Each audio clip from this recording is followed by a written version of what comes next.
Hi అండి, welcome back to మన ఇంటి రుచులు. ఈరోజు మనం వేపుడు పిండి ఎలా చేసుకోవాలో చూద్దాం. దీన్ని కొన్ని ఏరియాస్లో ఉప్పుడు పిండి అని కూడా అంటారండి. దీనికోసం ముందుగా స్టవ్ మీద గిన్నె పెట్టుకొని 3 టేబుల్ స్పూన్స్ ఆయిల్ వేసుకోవాలి. ఆయిల్ హీట్ అయిన తర్వాత ఇప్పుడు తాలింపు గింజలు వాటితో పాటు శనగపప్పు కూడా వేసుకోవాలండి. శనగపప్పు కొద్దిగా ఎక్కువగా వేసుకోవాలి.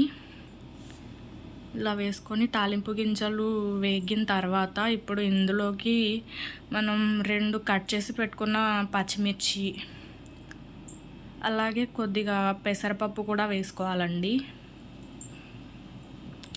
ఇవి 2 నిమిషాలు వేగనిచ్చి ఇప్పుడు ఒక రెబ్బ కరివేపాకు, అలాగే వాటర్ కూడా యాడ్ చేసుకోవాలి. Water 1:2 ratio. 1 గ్లాస్ రవ్వకి 2 గ్లాసెస్ వాటర్ యాడ్ చేసుకోవాలి. వాటర్ యాడ్ చేసుకున్న తర్వాత మనం ఇప్పుడు మూత పెట్టుకొని వాటర్ మరగనివ్వాలి. వాటర్ ఇలా మరిగేటప్పుడు రుచికి సరిపడా ఉప్పు వేసుకోవాలి.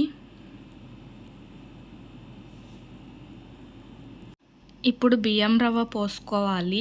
ఇందాక నేను ఇక్కడ 2 గ్లాసెస్ వాటర్ తీసుకున్నాను, సో 1 గ్లాస్ రవ్వ తీసుకుంటున్నాను. ఇలా రవ్వ వేసుకుంటూ కలుపుకోవాలి. రవ్వ వేసేటప్పుడు మీడియం ఫ్లేమ్లో పెట్టుకోవాలి. ఇలా రవ్వ వేసుకున్న తర్వాత మూత పెట్టి కాసేపు ఉడికించుకోవాలి.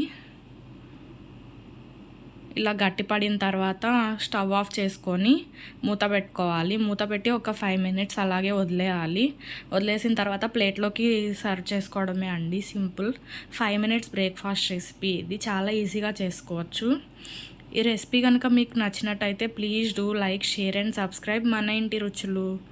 Thank you for watching.